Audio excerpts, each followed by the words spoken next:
Come what may, bring it on. I'm gonna love it. Welcome to LDS Unmarried Life, a podcast for single members of the Church of Jesus Christ of Latter-day Saints who find themselves single either because they're divorced, widowed, or not yet married. This podcast can be found on my website, AnnetteTalks.com, iTunes, Stitcher, Google Play, Spotify, and YouTube. And you can also find my book that I wrote with Steve Smith, Dating After Divorce, an LDS Survival Guide. Feel free to go there and buy that. Also, feel free to go there and comment. Also, if you have something that you would like to hear about on the podcast, you can reach me at AnnetteTalks.com. And now we are back with the same group that did the last episode on soulmates. And this time we're going to shift gears, but kind of segue from that into the topic of basically, can you make a relationship work with someone who's very different from you? So do opposites attract, or is that asking too much to try and make a successful relationship with someone maybe who doesn't fit that mold that you've always thought that you wanted? Melissa mentioned deal breakers before, and if you look at your list of things, some of the things on there you might be willing to bend a little bit if you meet someone that you like, but then you have to wonder, is that bending going to be too much, and are you going to break? And so I went online and I found a few articles. One was Psychology Today, and I can't remember what the other one was, but and this is coming from obviously a non-gospel perspective, but their take on it was basically that being different from the person that you're partnering up with is actually a positive because it brings some tension into the relationship, number one. And they're talking about sexual tension, but also just keeping things kind of exciting so you're not with you, you're not with that, you didn't partner up with yourself. So you found someone that was different. And so that was interesting. And then I saw another article and talked about basically finding someone whose strengths are what your weaknesses are and vice versa. So you can find someone that you mesh with. I liked that idea because, I can't do math. So, nice. Someone's got to teach the Someone's kids got to math. do the math. Yeah, exactly. Because the new stuff sucks. Or, someone who's patient. I'm not a patient person. I'm going to be spending the rest of my life learning patience. I already know that. I can see the long road ahead of me learning patience. And so it'd be good to have someone that is patient. I'm high-strung. It'd be good to have someone that's not high-strung. So there's that, but then there are also the questions of, what if you find someone who's too different, are you going to always be going, head-to-head on things? Yeah. So that's why I wanted to have this discussion. I just wanted to mention really quick that I did find one article on LDS.org about it, and they talked about you should be birds of a feather flock together. Mostly what they were talking about is being both members of the church, which to me, that's a drop-dead deal breaker. I'm not going to marry outside of the church. I know. Melissa's counselor would not like that. Although, I've been asked out by non-members and I haven't gone out. Came really close. Not too long ago.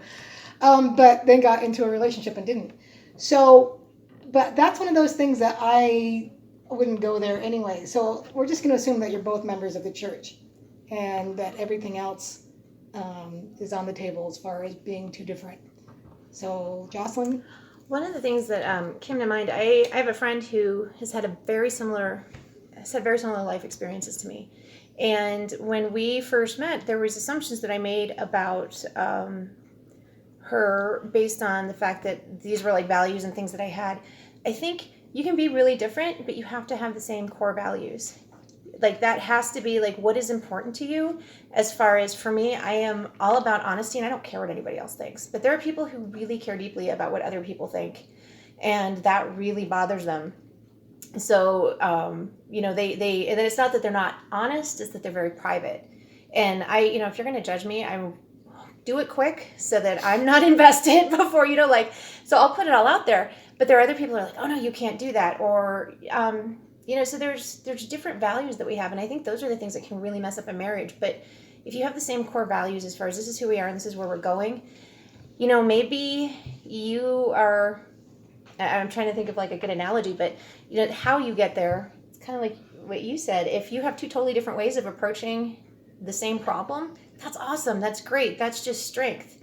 Like that's around your marriage. But if you are two people who are very similar, but you have completely different, you're pulling each other in opposite directions, and there's going to be a lot of tension and friction. So like you have to have that end goal in mind and share the goal. How you contribute to getting there, the more different it is, the better it is, I think. But you still have to have the same goal.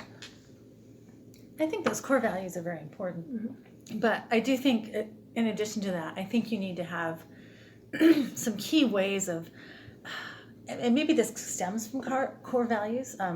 I'll just back up and say that I married someone who I think was very different from me. I've had a lot of people over the years go, "Where did you find that guy?" Including all four of our kids. And the marriage did end, and people are still like, "Why?" Was it because of your differences though, or was it? Some of it was differences. Some of it was there were things that I didn't want to share with the general public, and he would go and tell them because maybe he thought this was cool, and he would want to share. And I'd be like, "Why'd you tell them that? I'm not comfortable with them not knowing." But that's not necessarily about our differences. That's, for me, it's about communication and respect. Or respect. And so part of those are core values, but part of that is just how you treat one another.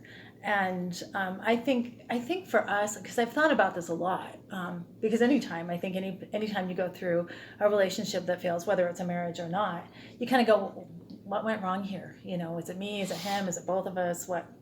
But I think a lot of what went wrong in our marriage was the interface between us, was the relationship itself.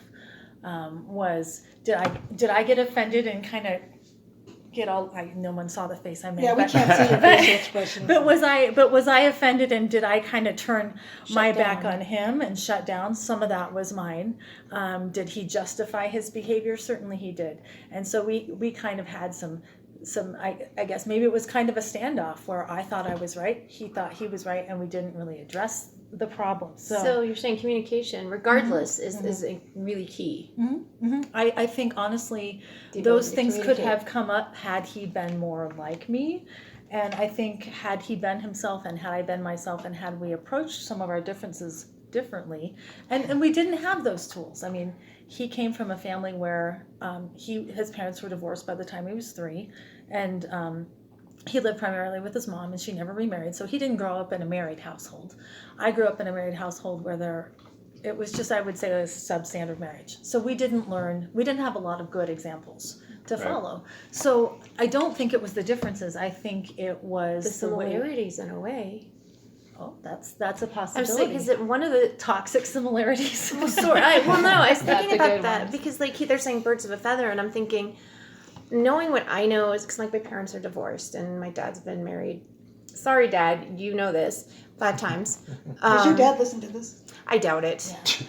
If he does, hi, Dad. But he does know. No, he's married. He's happily married now, but he had to. He had his road to hoe to get there, but there wasn't any real examples of a good marriage. And so a lot of what I've done, at least with my child, and with a lot of things, is kind of thought about, there was a evaluating the baby in the bathwater sort of thing, and trying to figure out which was which, and throwing out the bathwater, and then trying to figure out what would be an acceptable substitute for those things that would work best for my daughter or for other aspects. So when they say birds of a feather flock together, I don't know that I necessarily, with my background,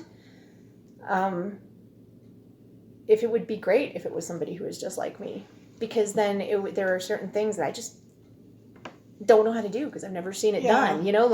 Well, you do want someone that knows how to do things that you don't, or can at least explain it to me. Just be like, so when I do this, I need you to do this, and I'd be like, I get it, I can do that. But that's somebody who can articulate that to me.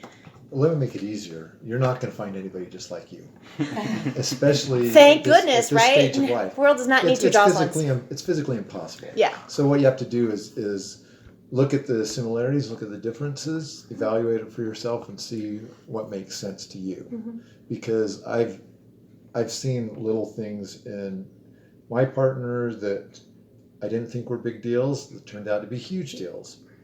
I've seen things that I didn't think were big deals and turned out not to be big deals. I can't even remember what they are. Or things you thought were a huge deal that turned out to be not a big deal. Yeah, or vice versa. So what I'm saying is there's not a pat answer. You have to kind of evaluate it yourself. And there's a different answer for each person too, I think. I have to say that when I 6 years ago I had breast cancer, and it was a huge yay. 6 years. Yay! She's still here. I'm still here. I'm alive, and actually I'm thriving. But my cancer drove me to look at how my relationships with women. I had no friendships with women. And the only person that was in my world was my husband. And when I went through cancer, I learned real quickly that there were women out there that loved me and embraced me and wanted to help me. And I finally had to let down my guard and let these women into my world and let them help me. And these are the same women that 2 years later, when my husband walked, were there for me again. And I finally learned how to not only receive friendship and love, but also how to be a friend and how to love women. And now, 6 years later from my cancer, 4 years later from my divorce, I look at the women that are in my life, and they're very, very different from me. I'm like, why would I want to be friends with someone like me? That's boring. And so You're not boring. These fabulous women. You're not boring. I have these fabulous women in my life that come from very different walks of life, and they bring variety, and they bring fun, and they bring an amazing enhancement and color to my life that I never had before, and I absolutely love it. And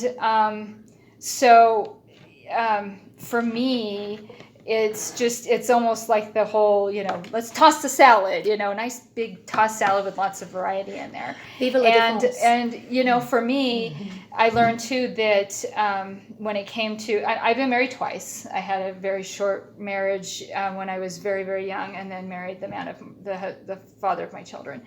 And both of those men, I married a very specific type. I had father issues, and so I was chasing after my father.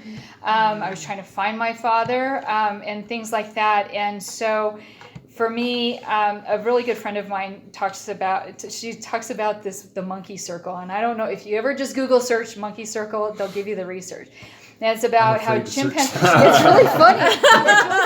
Not like Fight Club comes to mind when you say that. Okay, and it talks about how chimpanzees, and it's been studied, and monkeys do it, and we as humans do it too, that we have a circle of about 150 people limit, and that we have good relationships with, and that what we first do, and the monkeys do this too, they build the 150 first, and then they decide who's quality and who's not, and that when they find somebody that makes their life better, enhances their life, makes their circle more interesting, more varied, more whatever, that makes you happy and brings you joy, not only to your life, but that you bring to their life, that you're responsible for keeping them in your circle, and you take care of them by texting and saying, hey, I love you, how you doing today, or putting an arm around them, or going for whatever, and nurturing those people in your circle because you want them there.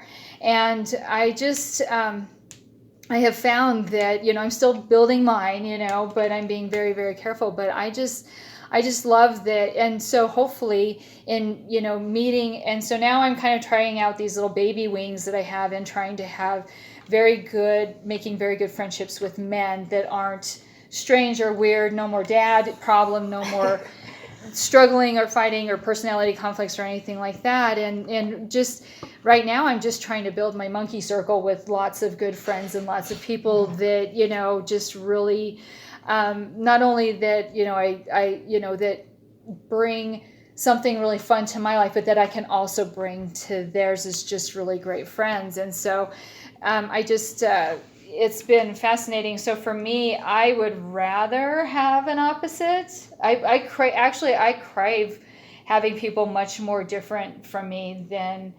more alike of me. Let me draw a distinction, though. In my job, I meet a lot of different people from different cultures. And it's been, let me say it's rare, extremely rare, that I find somebody that I can't form a very close friendship with.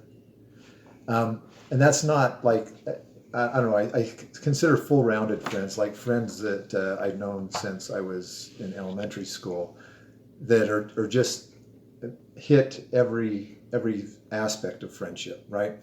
And my friends that I make now, they're not that well-rounded, but I can talk to almost anybody about almost anything and have a nice, respectful relationship with them, whether they're completely opposite from me, and some of them are, or whether they're a lot like me. But I've only married and brought one person into that relationship.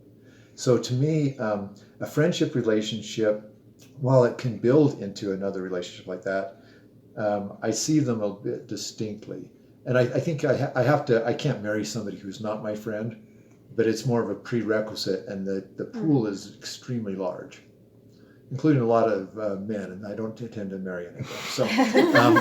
So, I think I have a monkey circle that's maybe a few times larger than yours, but I don't have the king monkey or the queen monkey. No queen monkey yet. So the question is, can the king and the queen get along successfully if they have a lot of differences? Do they, not like to do the same things necessarily? Do How do they you not resolve them? think the same way? I think you have to respect the person. I was reading on the tail of one of the articles that we were reading about opposites attracting. I think it was that article. At the end, they were talking about contempt.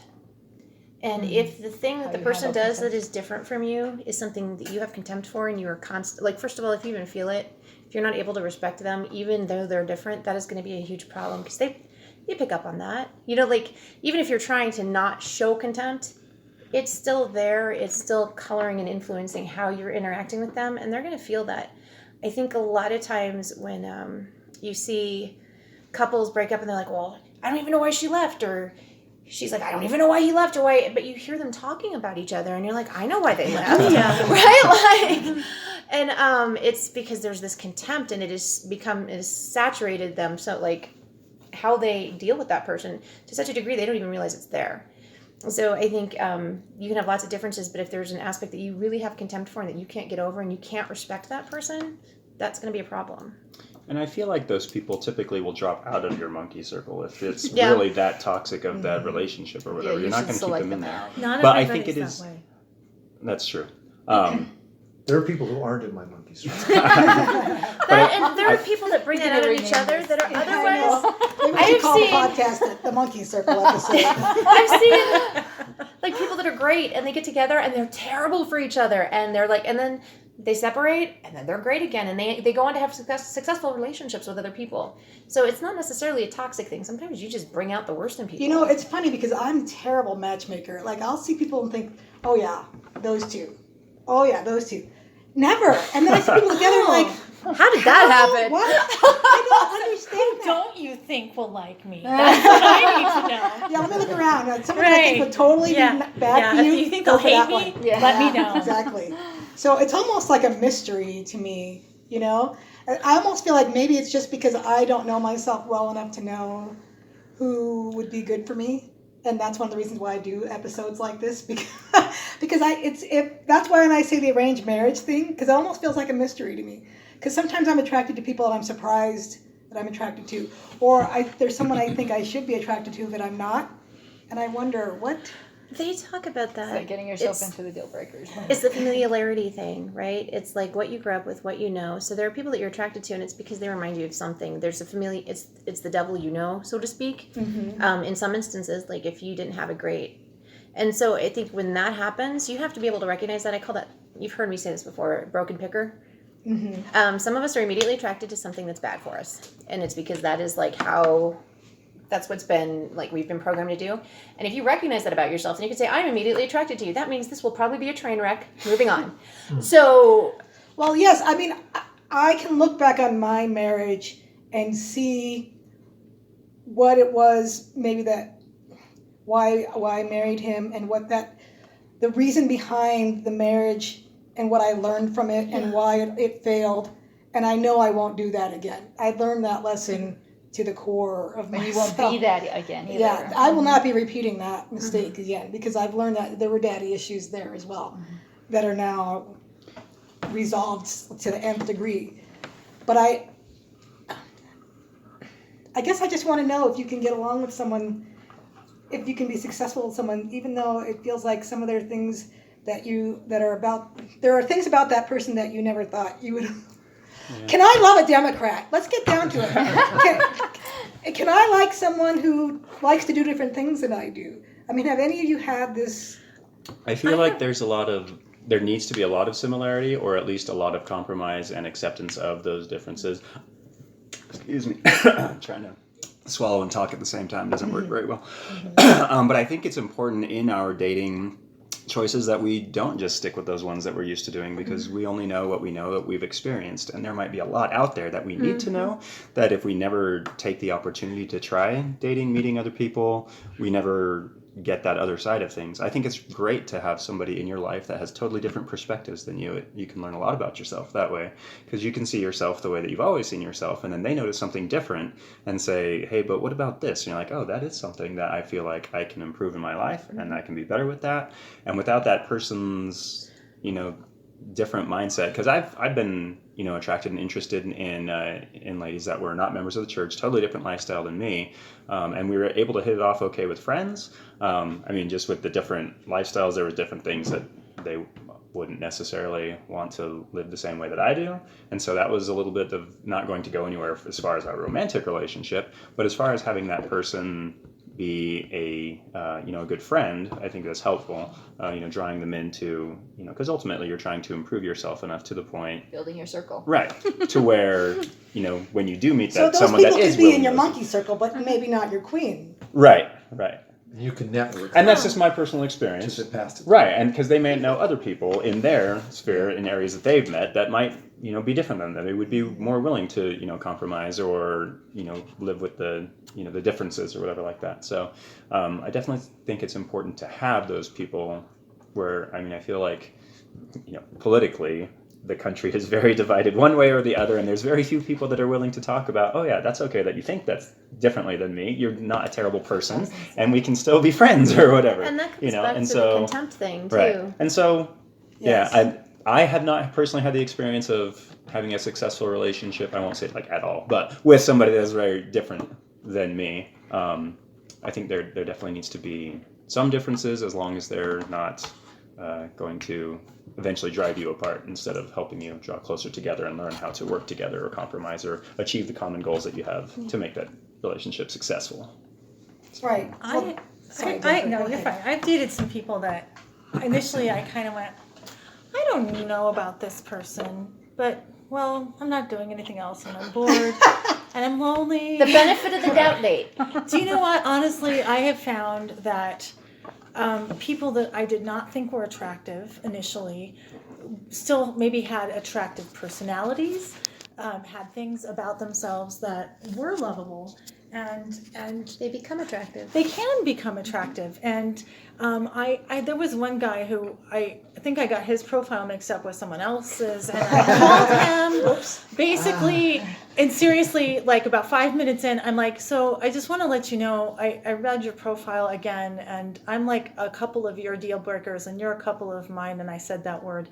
But he basically talked me into like giving him a chance. Well, just let's meet anyway, and we did, and I met him, and like honestly, like he had some amazing characteristics, amazing. He also had some devastatingly scary ones, and so honestly, we aren't dating anymore, and it's probably a very good thing. But I think what I've learned about myself, and maybe this is true for all of us, I think we all have like different.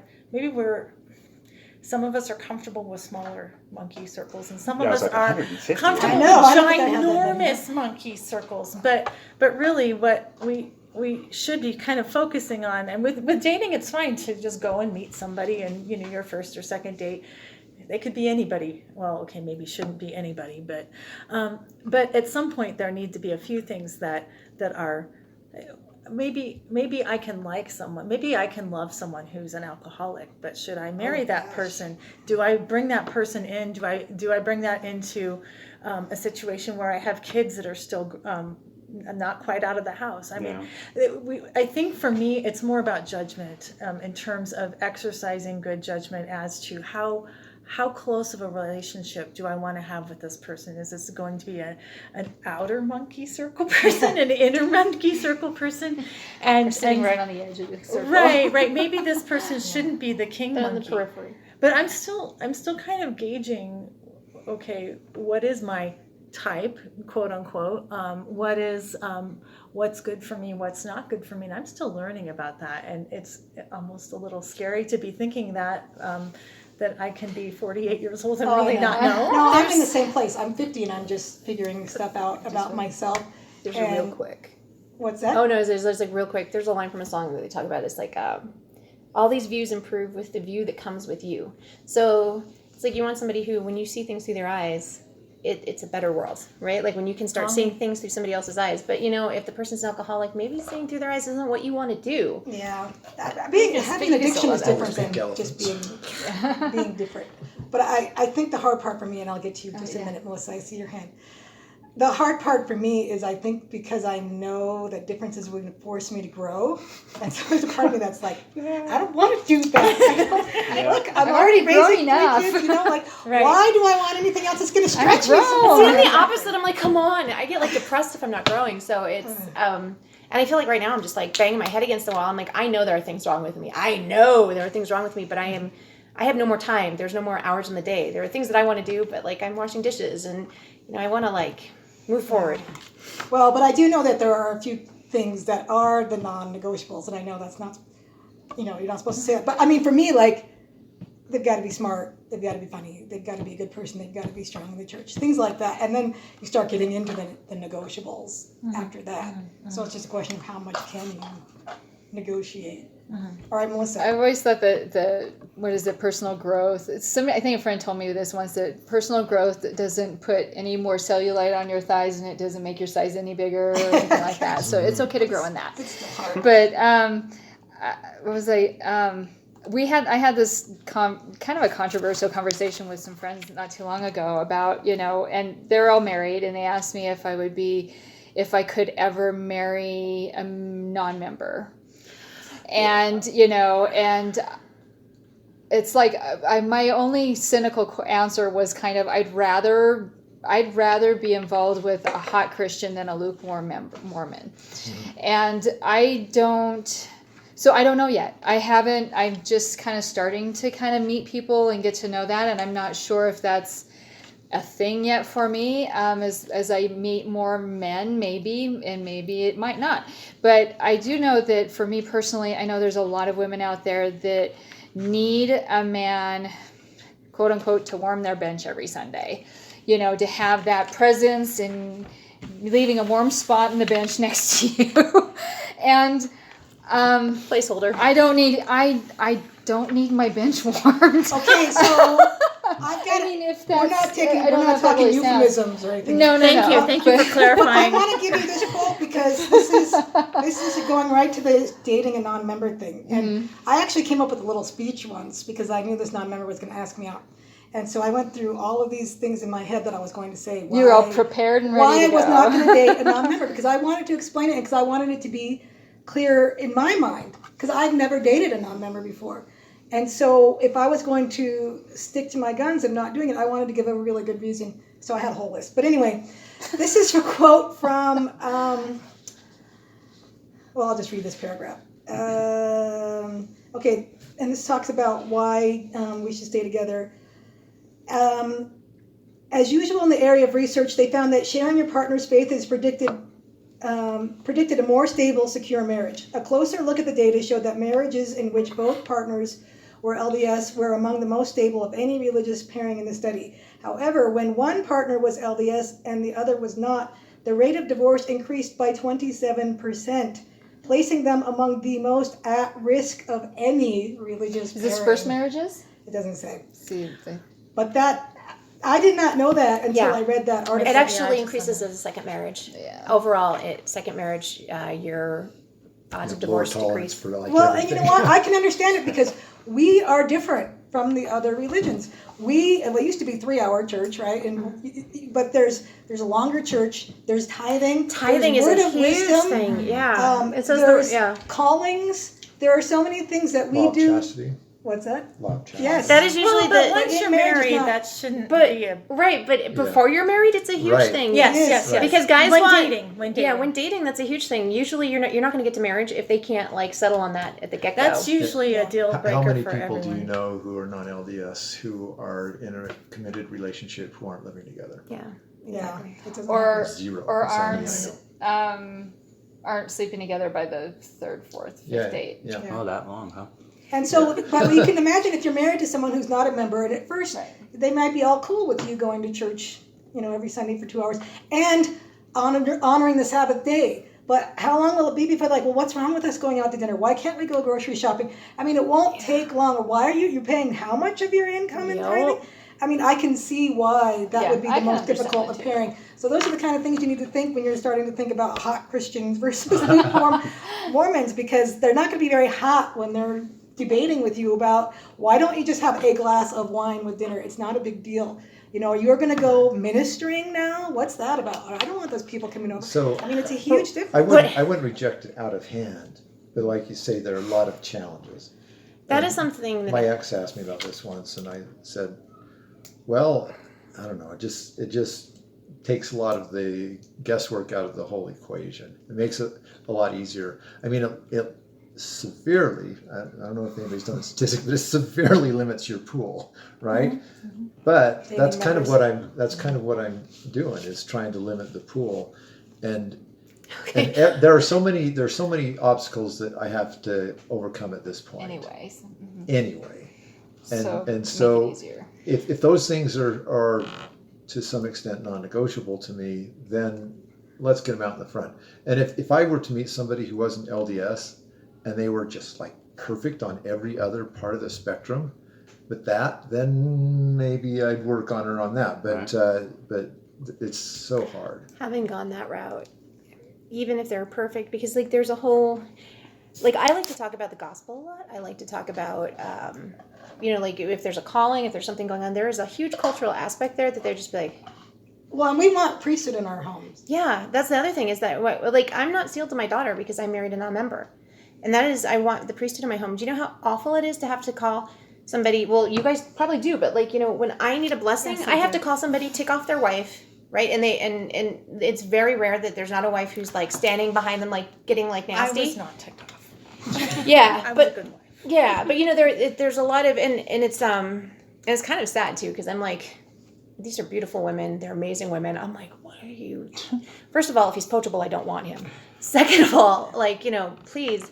But it's really hard. There's a lot of like negotiating and things that you have to do just to get the priesthood in your home, and it's and then we have the numbers too. Like there's so many more single women than there are men. I mean, like the odds are not stacked in our favor. And so I've kind of at least made a deal with Heavenly Father. I was like, so I would love to get married, but if you're not going to do that, then you at least need to give me the means to take care of myself as though I were. And that's kind of where we are. But as far as deal breakers, I don't think I would be able to marry a non-member. Yeah. Well, unless you're not going to be sealed. Like, what's the point? don't And I mean, wanna not and be sealed. yeah. There's just too much. And my ex-husband was taking the discussions when we got married, like it was all supposed to be, and And only 1 in 7 convert after marriage. Yeah.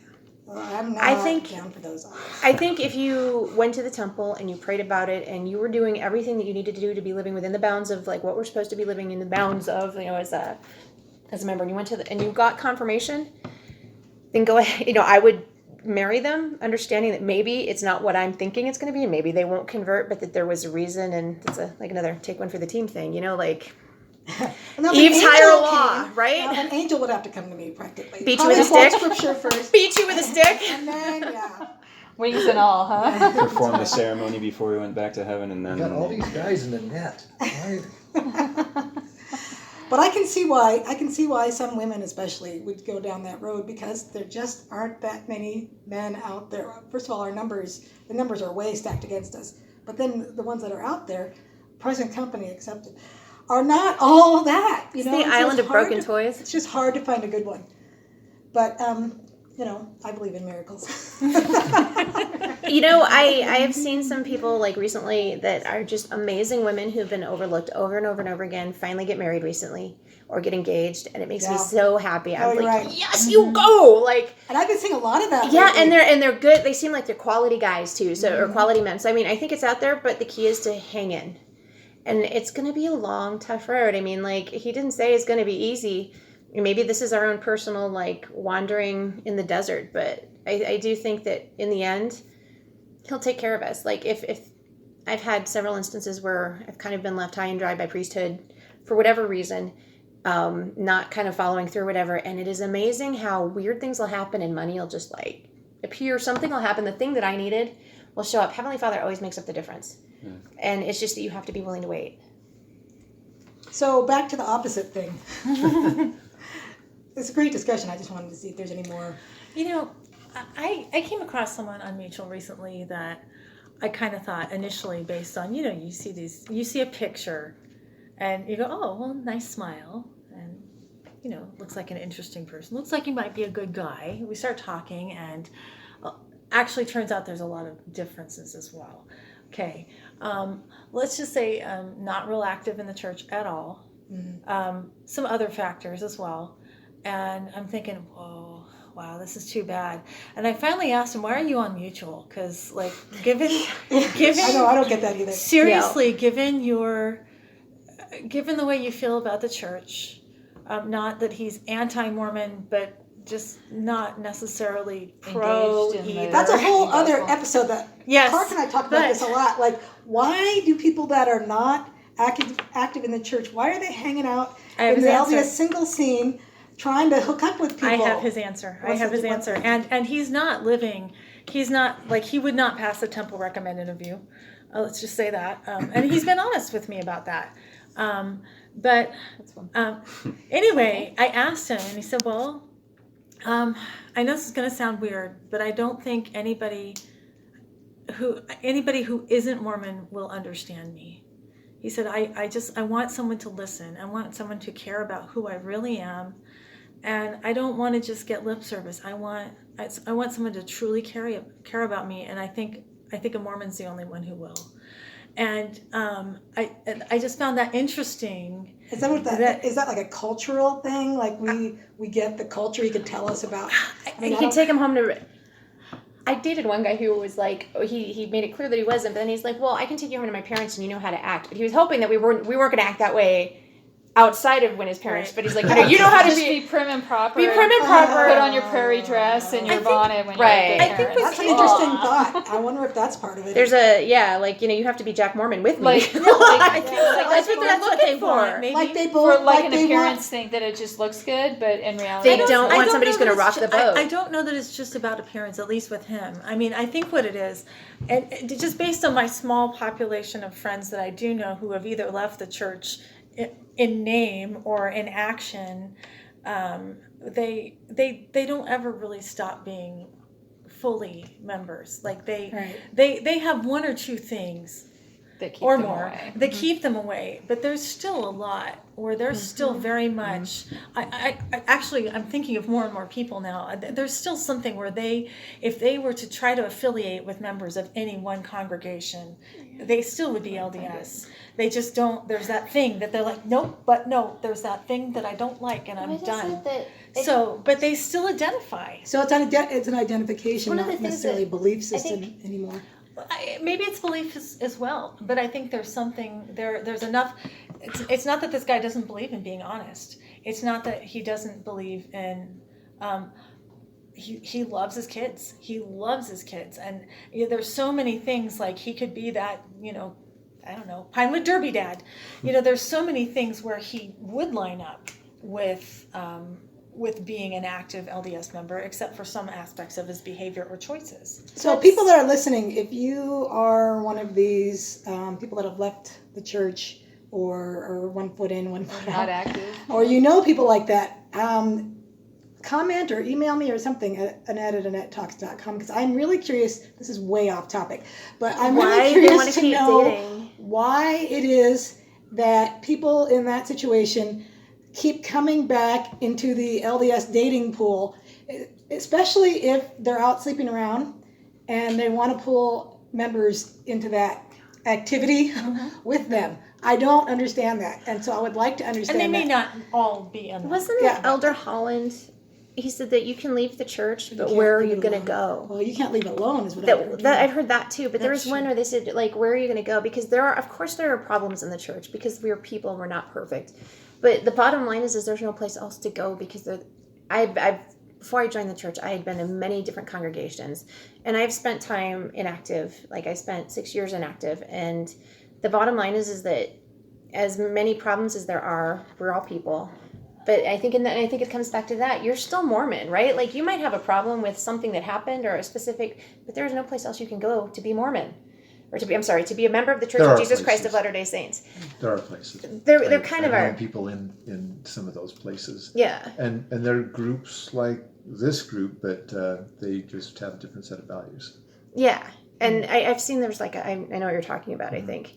Some of the newer stuff that's come out, but it's still, it's not, I've talked to some of those people. I don't feel like it's exactly the same though. It's, All right, so let's wrap it up because we're out of time and we got on a really interesting little tangent here. So I'm going to summarize what I'm taking away from all of this, which is that if you have someone that you're trying to be in a relationship with that's different than you, the core values need to be the same. You need to be able to respect the differences. It needs to be something where you're getting something out of that difference, whether like a yin and a yang kind of thing, right? Where your differences mesh instead of clashing. I still don't know about loving a Democrat. I don't still like you have to make it all the way through an election cycle. Okay, right. Okay. If so you that- can like not hate each other at the end of like say this whole Trump this last election with Donald Trump, Presidency. yeah, like if you can make it all the way through that, then you know you're okay because there's like on both sides people like lose their minds. See if During you're elections. still dating after an election year. all right. Use that as your litmus I guess test. that's the litmus test. All right. Well, thank you guys for participating. Again, if you're listening, please go to YouTube and subscribe. If you're on iTunes, go rate and review the podcast so that more listeners can find it. And comment on annettetalks.com or find me on Facebook. Thank you for listening to LDS Unmarried Life. I'm gonna bloom